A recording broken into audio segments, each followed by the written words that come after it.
Je vais vous parler de Ledger. La startup qu'on a fondée en 2015, on développe des solutions de sécurité pour la blockchain.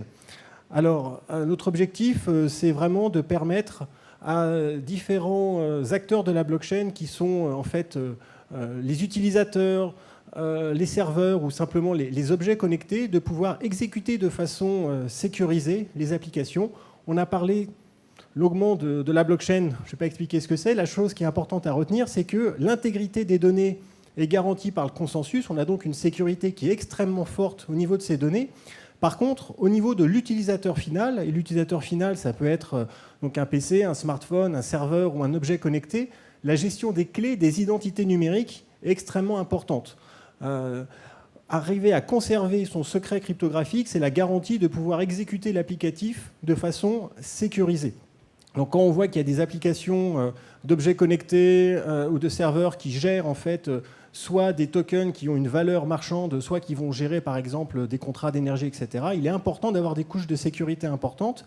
Et ce qu'a développé Ledger, c'est une technologie qui permet de faire le lien entre tout type de blockchain, donc c'est agnostique au niveau de la blockchain, public, privé, Bitcoin, Ethereum, et tout type de hardware sécurisé, puisque le principe, ça va être d'utiliser par exemple de la carte à puce ou des hardware sécurité modules, du hardware sécurisé qui va garantir la sécurité des données cryptographiques. Pour ceux qui connaissent, c'est un petit peu une alternative à JavaCard qui a servi à développer des applications sécurisées dans le domaine du paiement et de la blockchain, sachant que JavaCard n'était pas vraiment adapté à la blockchain.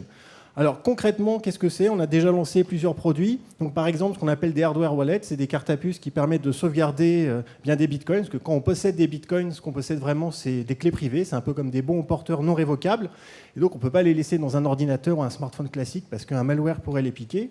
Et donc, le hardware wallet va protéger. Donc, on en a vendu à peu près 10 000 dans une centaine de pays. C'est un produit qui se destine donc à l'utilisateur final. Et on a aussi des solutions pour l'IoT. Donc il y a pas mal d'applications industrielles. Je vais en prendre une, c'est le DRM pour les applications, pour les imprimantes 3D. Comment est-ce qu'on fait pour gérer les droits d'auteur quand on va imprimer des objets ? Les imprimantes 3D connectées à la blockchain vont pouvoir vérifier les autorisations d'impression et émettre des certificats d'impression authentiques. Et pour ce faire, il faut que l'imprimante 3D ou l'objet connecté ait toutes les librairies nécessaires pour pouvoir signer des transactions blockchain de façon sécurisée. Et ça, c'est la technologie Ledger qui le fait, qui peut donc intégrer de façon via des systèmes de licence dans différents objets.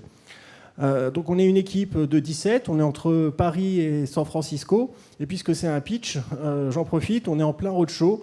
On avait levé des fonds ainsi de 1,3 million en 2015, et en ce moment on travaille sur une série A de 5 millions. Donc si vous êtes investisseur, vous êtes intéressé, n'hésitez pas à venir me voir. Merci beaucoup.